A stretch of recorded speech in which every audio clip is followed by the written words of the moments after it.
Hello once again. You are welcome to our class on EED 416. Today we are going to look at the books of accounts necessary for operation of small enterprises. Definition of book of accounts. In business, most of the transactions relate to receipt of cash, payment of cash, sale of goods, and purchase of goods. So it is convenient to have separate books for each class of transaction. There should be one for receipt and payment of cash, one for purchase of goods, and one for sale of goods. Every entrepreneur should take good care of the business funds.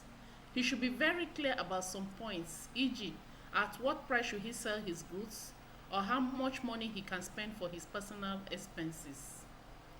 The books of accounts are called subsidiary books. You have the cash book, the journals, the general ledger. A cash book is a subsidiary book which records the receipts and payments of cash. With the help of cash book, cash and bank balance can be checked at any point in time. Cash book can be of four types. We have the simple cash book, the two-column cash book, three-column cash book, and the petty cash book. A simple cash book is prepared like any ordinary account.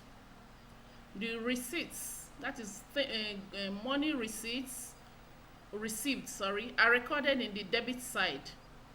The debit side is on the left side of the book, and the payments are recorded in the credit side, which is the right side of the book.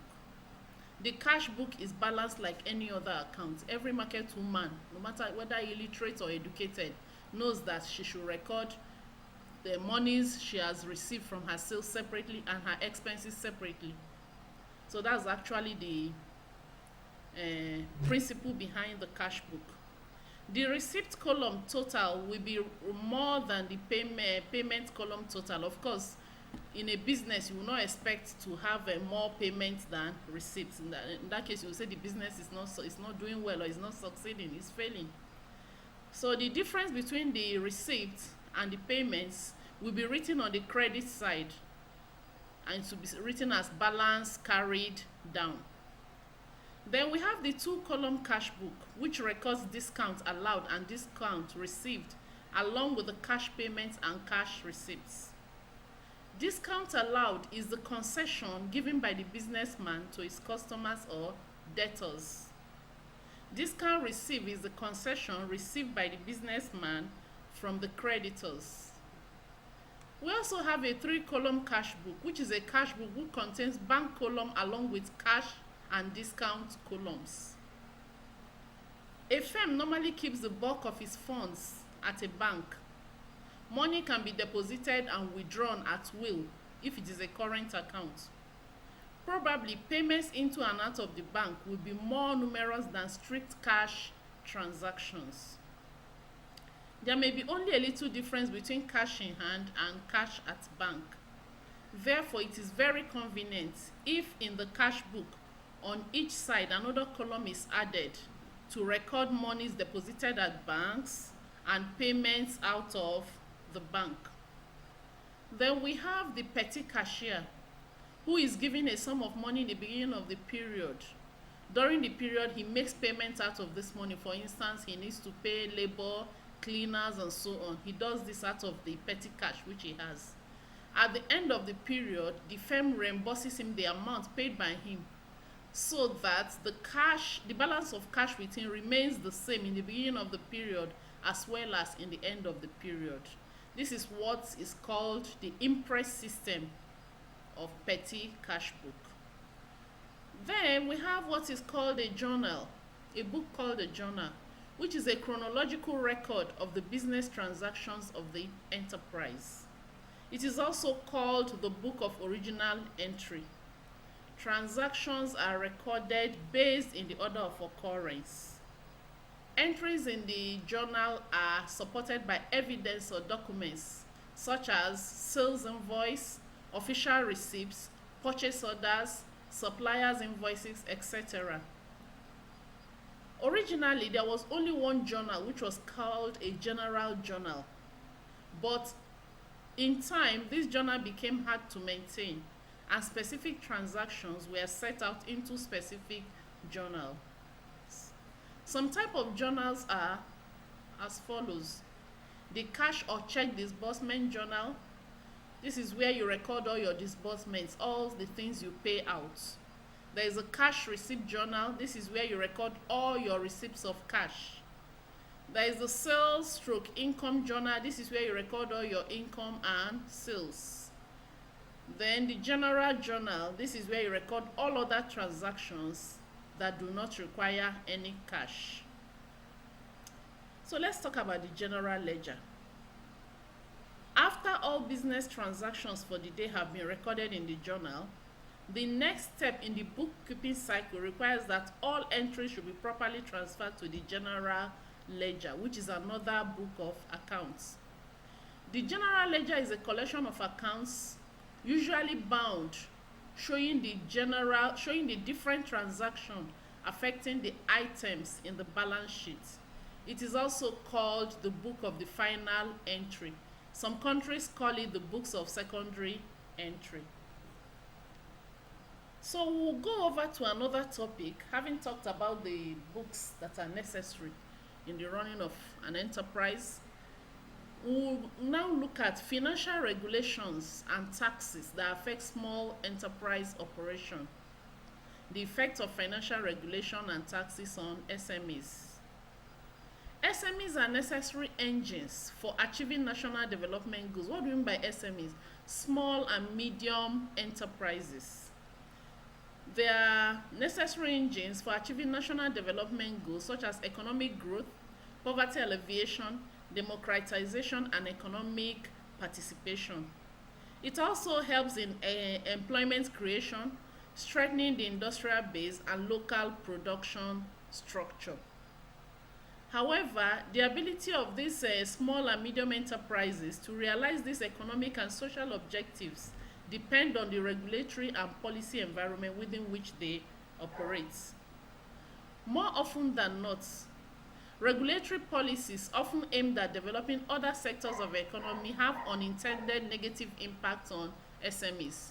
There are regulations the government will bring in place which are actually well-intentioned, but they're actually not favorable to the SMEs. We're going to look at some of them. For instance, trade liberalization intended to boost export revenue often stifles local production due to the increased imports of cheap local substitutes. Where larger firms may appoint a member of staff to perform the administrative role and compliance associated with regulation, an SME may simply not have the resources to do so. Even when they have the resources, their size puts them at a disadvantaged position. In other words, meeting regulatory requirements raises the transaction cost of SMEs, and puts them to a disadvantaged position as compared to large domestic enterprises and foreign firms that may not be operating under excessively restrictive regulatory regimes. In such regimes, transaction costs are high, and for the SMEs, they form a greater portion of total costs than for large firms. The cost of registering a business, the need to use external accountants to satisfy regulatory requirements, and time spent dealing with regulatory agencies are more expensive in terms of per unit cost of production for SMEs. Regulations on SMEs take different forms. It may be regulations governing business startup, regulations governing business activity, regulation on labor practices, payroll changes, health and safety standards, taxation and foreign trade. And we can group all these into three major categories: economic, social, and administrative regulations. So we're going to look at the economic and structural regulations and how they affect the the SMEs. The economic and structural regulations are often used by government to influence the allocation of resources with the view to improving the efficiency of markets in the delivery of goods and services. And such regulations include restrictions to entry and exit to markets, registration requirements and procedures, permits and licensing laws, laws and regulations on choosing the business activity, form of the business, business location, choice of production, process and machinery. These policies often turn to very restrictive and therefore hinder SME development. Like I said earlier, most of these policies are well conceived, but to the SMEs, they have a very negative impact. For instance, SMEs face high startup costs, often associated with registration and licensing requirements, the high cost of settling disputes or claims, and excessive delays in court proceedings. Sometimes the volume of administrative work involved in registration and licensing is enormous. Then let's look at money and credit policies. This includes inflation and money supply policy, interest rate policy, and requirements on collateral and security, banking and financial intermediation laws. Also, exchange rates and controls, mandatory allocation of credit resource to SMEs, policies on specialized credit schemes, the informal financial market, the NGOs and DFIs in credit and finance for SMEs all have positive and negative effects on SME development. For instance, restriction on interest rates affect the ability of the domestic financial system to mobilize savings and channel them into productive ventures. Now let's look at requirements on collateral and security. That is another thing that affects SMEs. Since the SME sector has generally been considered as risky, financial institutions demand collateral from entrepreneurs, often in the form of landed property prior to the granting of loan or credit. Whereas this serves as a form of security to the financial institution, it seriously hinders the SME entrepreneur from obtaining credit for startup, for expansion or working capital purpose. Another factor is that exchange rate and capital controls limits the scope of risk diversification and isolate the domestic financial system from developing in international markets. For instance, capital controls in Ghana and Nigeria prevented foreign banks and deposit insurance companies from entering domestic markets. This stifled competition and inhibited innovation. Whereas many countries have relaxed controls on capital and exchange rates, there are quite a few who directly control their exchange rate markets. Those developing countries with liberalized exchange rate regimes are experiencing rapid depreciation in their exchange, and this is having repercussions on imports, especially raw materials needed by the domestic industrial sector. Another factor is trade regulation. The import and export procedures in developing countries often increase the transaction costs of the SMEs. The volume of paperwork, delays, bribes often absorb the resources of SMEs, particularly those dependent on international trade, either for imported raw materials, capital goods, or those that export their products. In most cases, smaller firms export directly by subcontracting to larger firms. In such cases, the cost of regulation is reduced. However, regulation constrains medium exporters and small firms that wish to grow through exports. Since SMEs export or import in smaller quantities, the fixed cost of dealing with import and export procedures heavily weigh against SMEs. Another factor is minimum wages.